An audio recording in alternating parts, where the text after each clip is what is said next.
नमस्कार दोस्तों, आपका स्वागत है हमारे चैनल कहानियों के दौर में। आज मैं आपको सुनाने जा रही हूँ बहू ने कैसे रची ससुर को वृद्धाश्रम भेजने की साजिश।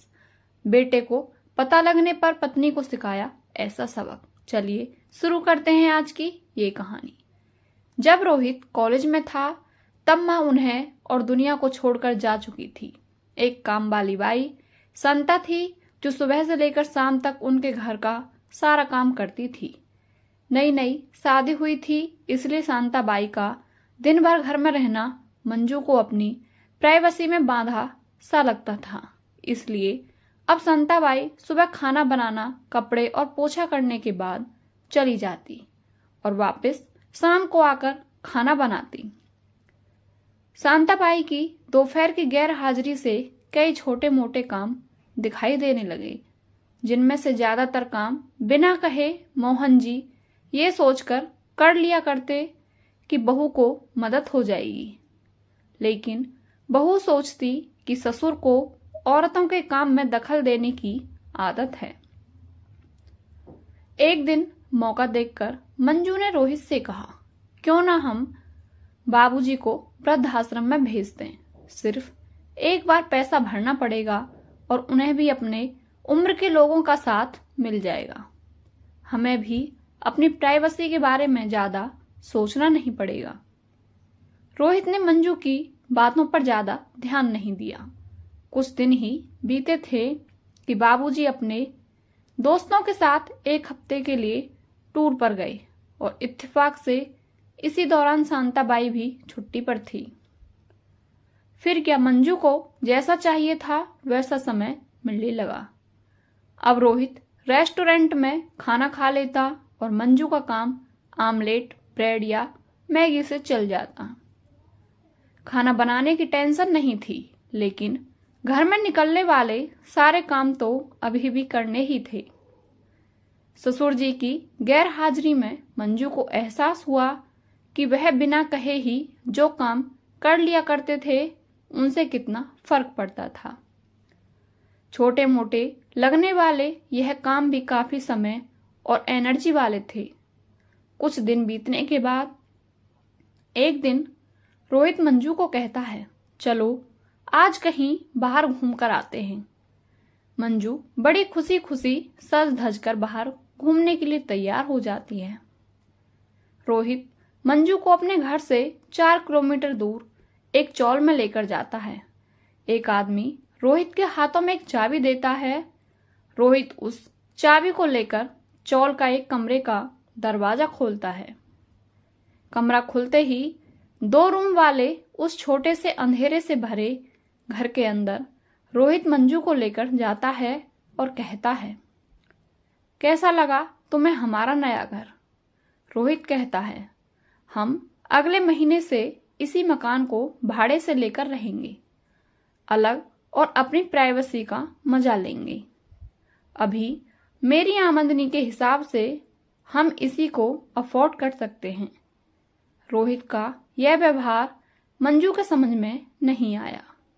वह चौंकते हुए कहती है, हमारे पास अपना इतना बड़ा घर तो है, फिर क्यों हम भाड़े से रहेंगे?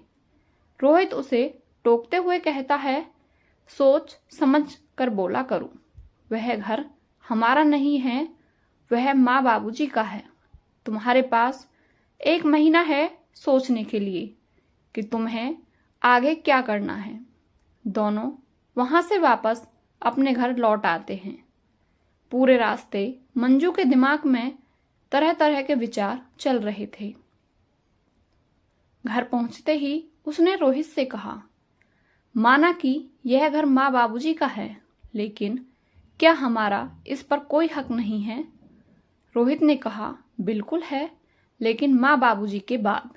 जब तक वह हैं तब तक तो नहीं। अगर तुम्हें हक समझ में आता है तो तुम्हें जिम्मेदारियां भी समझ में आती होंगी। सिर्फ हक के बारे में सोचकर और अपनी जिम्मेदारियां भूलकर स्वार्थी होना क्या भला अच्छा होता है? मंजू के पास रोहित के इस सवाल का कोई जवाब नहीं था। वह सोचने लगी कि उसने अपने सुख के स्वार्थ के लिए इतने नीचे गिरकर ऐसी घटिया सोच अपने दिमाग में आने दी। उसे मन ही मन पछतावा होने लगा। मंजू रोहित से बोली, मुझे माफ कर दीजिए, मैं सच में स्वार्थी हो गई थी, मुझसे बहुत बड़ी गलती हो गई। रोहित बोला, तुम्हें पछतावा हुआ, मेरे लिए यही काफी है। मैं तुमसे नाराज नहीं हूं। बेटे और बहू का यह वार्तालाप मोहन जी दरवाजे पर खड़े होकर सुन रहे थे। उन्होंने आसमान की तरफ देखा और बोले, भाग्यवान, तुम धन्य हो जो तुमने ऐसे बेटे को जन्म दिया है।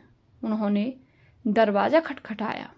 बहू ने दरवाजा खोला तो उनके हाथों में पकड़ी थैली से गरम गरम समोसों की सुगंध उसको आने लगी। ससुर ने अपनी बहू से कहा, वो कोने वाली हलवाई के पास से लाया हूं, तुम्हें बहुत पसंद है ना। मंजू को अपने ससुर के प्रति विचार और ससुर के उसके प्रति प्यार, उन दोनों का फर्क समझ में आते ही उसकी आंखों में पश्चाताप के आंसू और चेहरे पर अपने परिवार के प्यार के कारण मुस्कान आ गई। इंसानी दिमाग में दिन भर में हजारों विचार आते हैं, कुछ अच्छे कुछ बुरे, लेकिन किसी भी विचार को शब्दों में परिवर्तित करने से पहले उनको समझना बहुत जरूरी है। अक्सर विचार और वास्तविकता एक दूसरे से मेल नहीं खाते हैं।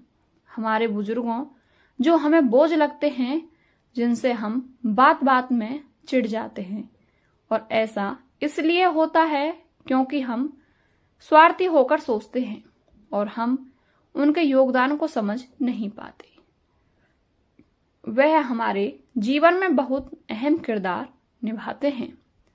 आपको हमारी कहानी कैसी लगी हमें कमेंट बॉक्स में अवश्य बताएं और हमारे चैनल कहानियों के दौर को सब्सक्राइब करके बेल आइकन अवश्य प्रेस करें, जिससे आपको हमारी कहानी की नोटिफिकेशन समय पर मिलती रहे। मिलते हैं आपसे अगली कहानी में।